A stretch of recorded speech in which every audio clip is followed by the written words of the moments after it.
I think it's safe to say that Subaru has built a pretty big following thanks to the WRX and STI series of their vehicles, with the first generation of the WRX that was sold in Japan in 1992. With the debut of the road car, Subaru then launched the rally version of this vehicle with a stiffer suspension, a vicious all-wheel drive, and came with a 210 to 250 horsepower turbocharged boxer engine.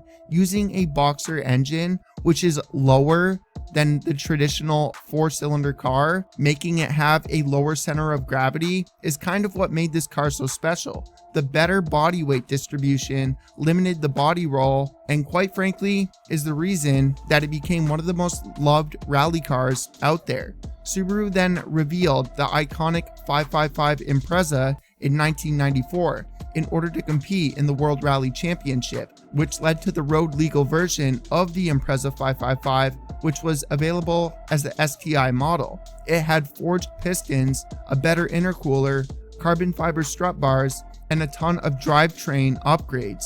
Combining all of this made it much better than the normal WRX. Then the second generation came along, with the Subaru Impreza WRX STI being released in 2000.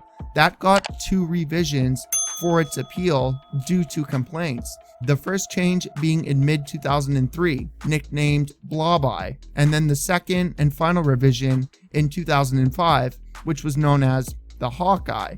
The second generation had 3 models of the exact same car, but cosmetics aside, both the WRX and STI remained a true road-going rally car. With the 300 horsepower 2.5 liter turbocharged boxer engine and a 6-speed manual, this was the fastest car that Subaru had made.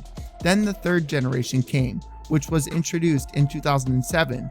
The body was larger, but the design mechanisms kept the weight similar to previous generations. A front suspension had McPherson struts, while the rear had a multi-link setup. The engine in the third generation remained mostly unchanged, although it now delivered 265 horsepower. The STI version came out in 2008, available only as a hatchback with a wider track and aluminum suspension. The STI version had 305 horsepower. Now the fourth generation, which was brought to the market in 2015. This model featured a considerably altered design, and the Impreza was dropped. The biggest change was under the hood of this, where a new 2-liter boxer engine replaced the aging EJ20. This has a twin scroll turbocharger that's mounted in the lower front of the engine for better weight distribution. The transmission is now a 6-speed manual or CVT that offers paddle shifters, which leads us into 2022 with the 5th generation.